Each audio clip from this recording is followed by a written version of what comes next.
दोस्तों आज के हम इस हमारे वीडियो में टाइप्स ऑफ सेंटेंस के बारे में पढ़ेंगे। ठीक है, basically there are four types of sentence, four main type होते हैं सेंटेंस के।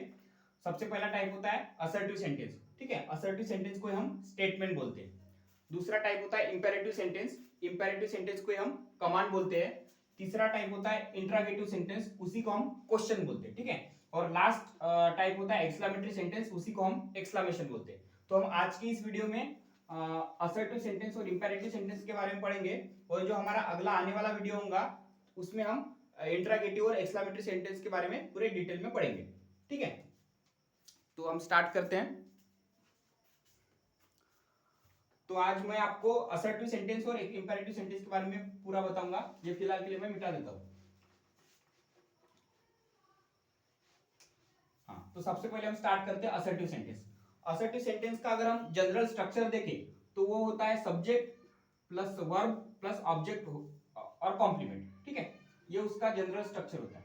आमतौर पर हम ज्यादा से ज्यादा जो अगर कोई सेंटेंस का यूज करते हैं बोलते वक्त या फिर कोई कोई चीज लिखते वक्त, तो वो होता है असर्टिव सेंटेंस। ठीक है, फॉर एग्जाम्पल अगर किसी चीज के बारे में बताना हो, किसी चीज का वर्णन करना हो, तो ऐसे टाइम पे हम असर्टिव सेंटेंस का यूज करते हैं। और असर्टिव सेंटेंस को स्टेटमेंट बोलते हैं। कई बार ऐसा होता है कि एग्जाम में जो क्वेश्चन आता है वो स्टेटमेंट के नाम से आता है। मतलब अगर असर्टिव सेंटेंस अगर आपको पूछना हो तो ये असर्टिव सेंटेंस नाम ना देके आपको स्टेटमेंट ये नाम भी दे सकता है। तो आपको दोनों नाम याद रखना जरूरी होता है कि असर्टिव सेंटेंस कोई स्टेटमेंट बोलते हैं। ठीक है, तो अभी हम एग्जांपल लेके असर्टिव सेंटेंस को समझने की कोशिश करते हैं। ठीक है, तो एग्जांपल देखते हैं हम। जैसे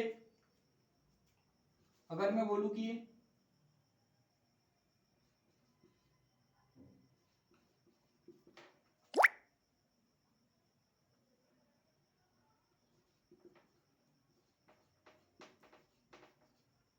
ही बीट हिज ब्रदर, उसने उसके भाई को पीटा। ठीक है, उसने उसके भाई को पीटा। तो यहाँ पे जो सब्जेक्ट है वो क्या होगा? ही होगा। ठीक है, ये बीट होगा वर्ब, और यहाँ पे जो हिज ब्रदर है वो क्या होगा? हिज ब्रदर बनेगा ऑब्जेक्ट। ठीक है, तो मतलब सेंटेंस में ऑब्जेक्ट या फिर कॉम्प्लीमेंट हो सकते हैं। ठीक है, तो इसको हम ऑब्जेक्ट मान लेते हैं। तो यहाँ पे ये जो पूरा का पूरा सेंटेंस जो मैं लिखा हूं, इसका पूरा का पूरा स्ट्रक्चर इस पे फिट हो रहा है। जैसे अपने को यहाँ पे सब्जेक्ट भी मिल रहा है, वर्ब भी मिल रहा है और ऑब्जेक्ट भी मिल रहा है। ठीक है, और असर्टिव सेंटेंस, तो ये क्या है? असर्टिव सेंटेंस है। ठीक है, यहाँ पे बोला गया है कि उसने उसके भाई को पीटा। तो ये जो नॉर्मल बातें होती है जो हम आमतौर पर करते हैं, वो बातें असर्टिव सेंटेंस में होती है। ठीक है, और असर्टिव सेंटेंस की खास बात ये होती है कि उनके लास्ट में फुल स्टॉप होता है। ठीक है, मैं और कुछ एग्जांपल आपको बताता हूं। जैसे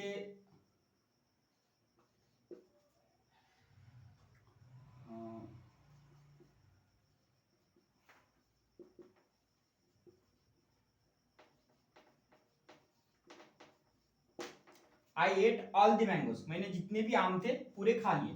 तो यहाँ पे अगर हम सब्जेक्ट देखें तो आई होगा, जो आई है यही सब्जेक्ट होगा।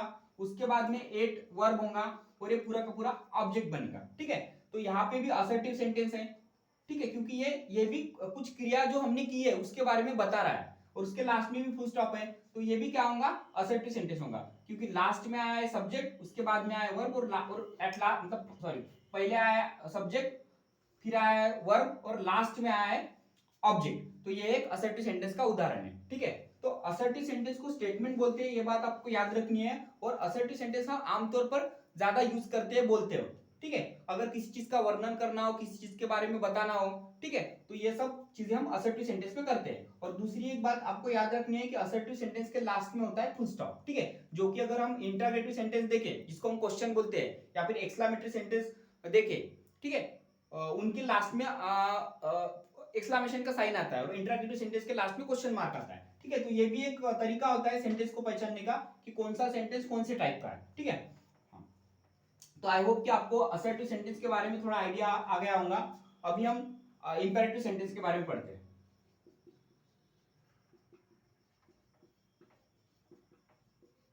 Okay, so what is imperative sentence? Imperative sentence का जो स्ट्रक्चर होता है वो होता है V1 प्लस ऑब्जेक्ट और कॉम्प्लीमेंट। ठीक है, मतलब इंपेरेटिव सेंटेंस की जो शुरुआत होंगी वो होंगी वर्ब के पहले फॉर्म से। ठीक है, इंपेरेटिव सेंटेंस की शुरुआत होंगी वर्ब के पहले फॉर्म से। अगर मैं तो और इंपेरेटिव सेंटेंस को कमांड बोलते हैं, ये भी बहुत इंपॉर्टेंट है, याद रखना कि इंपेरेटिव सेंटेंस को ही आप कमांड बोलोगे, ठीक है। अभी कमांड क्या होता है, मतलब कमांड मतलब आज्ञा, है ना। अगर किसी को हम कोई ऑर्डर दे रहे हैं, कोई एडवाइस दे रहे हैं, कोई सजेशन दे रहे हैं, कोई रिक्वेस्ट कर रहे हैं, ठीक है, तो ये सब इंपेरेटिव सेंटेंस में आएगा, ठीक है। अगर मैं बोलूं कि गो देयर, ठीक है, इसका मतलब होता है कि उधर जाओ। तो एक तो मैं उसको रिक्वेस्ट करूंगा, जिसको भी मैं बोल रहा हूं, एक तो मैं उसको रिक्वेस्ट करूंगा या तो मैं ऑर्डर दूंगा, समझ रहे हो। तो ये होता है इंपेरेटिव सेंटेंस। अगर आप किसी को कुछ करने को बोल रहे हो, ठीक है, वो भले ही चाहे रिक्वेस्ट हो या फिर आप ऑर्डर दे रहे हो, ठीक है, या फिर आप सजेस्ट कर रहे हो, तो ये सब आएगा इंपेरेटिव सेंटेंस में। अगर मैं यहाँ पे जो गो है वो है V1, ठीक है, गो है वर्ब की पहली फॉर्म, और ये देयर मतलब ऑब्जेक्ट के तौर पर इसको ले लो, ठीक है। वैसे तो देयर एक एडवर्ब ऑफ प्लेस है, ठीक है, बट इसको ऑब्जेक्ट के तौर पर ले लो, तो ये होता है इंपेरेटिव सेंटेंस, ठीक है। अगर मैं बोलूं क्लोज द डोर, ठीक है, क्लोज द डोर, तो यहाँ पे जो क्लोज बनेगा वो क्या होगा V1, और द डोर क्या बनेगा ऑब्जेक्ट। तो यहाँ पे जो भी इंपेरेटिव सेंटेंस होते हैं वो वर्ब की पहली फॉर्म से स्टार्ट होंगे, ठीक है। अगर वर्ब की पहली फॉर्म आ रही है और उसके बाद में ऑब्जेक्ट या फिर कॉम्प्लीमेंट आ रहा है, तब हम बोलेंगे कि सेंटेंस है इंपेरेटिव सेंटेंस। और ऐसे अलग अलग तरह के, मतलब अगर मैं बोलूं कि स्टडी हार्ड, ठीक है, अलग अलग तरह के सुझाव हो सकते हैं। अगर मैं बोलूं स्टडी हार्ड, तो इसका मतलब क्या होगा कि बहुत पढ़ाई करो, अच्छी पढ़ाई करो।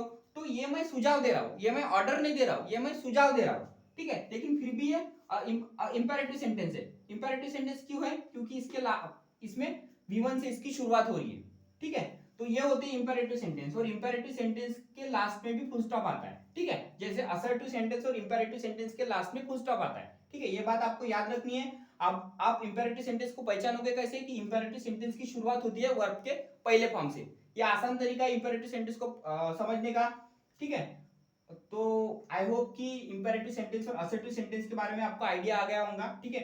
ये जो वीडियो कोई ज्यादा ना हो जाए, इसलिए मैं इस वीडियो को यहीं तक लिमिट कर रहा हूँ। इसके आगे जो मैं वीडियो अपलोड करूंगा उसमें मैं आपको डिटेल में imperative sentence, sorry, interrogative sentence और एक्सक्लेमेटरी सेंटेंस के बारे में बताऊंगा, ठीक है। और एक लास्ट बात असर्टिव सेंटेंस के बारे में है कि असर्टिव सेंटेंस के दो टाइप होते हैं। एक होता है अफर्मेटिव सेंटेंस,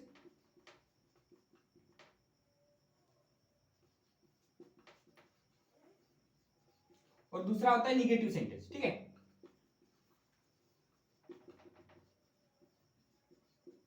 ये असर्टिव सेंटेंस के टाइप है, ठीक है। इंपेरेटिव सेंटेंस तो हमारा हो गया, ये असर्टिव सेंटेंस के टाइप है, ठीक है। असर्टिव सेंटेंस में अफर्मेटिव सेंटेंस क्या होते हैं, अफर्मेटिव सेंटेंस मतलब पॉजिटिव सेंटेंस, जिसमें नो, नॉट, नेवर, सेल्डम, ठीक है, इन शब्दों का यूज ना हो, ठीक है। अगर नो, नॉट, सेल्डम, नेवर मतलब जो नकारता दिखाते हैं, ठीक है, जो नहीं का ये दिखाते हैं सेंस, अगर वैसे वर्ड आ गए सेंटेंस में तो वो होगा निगेटिव सेंटेंस, ठीक है।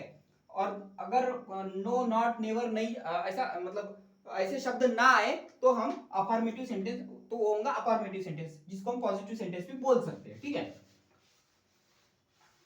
अभी देखिए फॉर एग्जांपल, अगर मैं बोलूं he is not my brother, he is not my brother, वो मेरा भाई नहीं है, तो ये भी एक असर्टिव सेंटेंस है। लेकिन ये कौन सा टाइप ऑफ असर्टिव सेंटेंस का, ये निगेटिव, मतलब इसको हम negative type of assertive sentence, ठीक है, क्योंकि यहाँ पे नॉट आया है। अगर मैं बोलूं Ram will never go there, Ram वहां पे कभी नहीं जाएगा,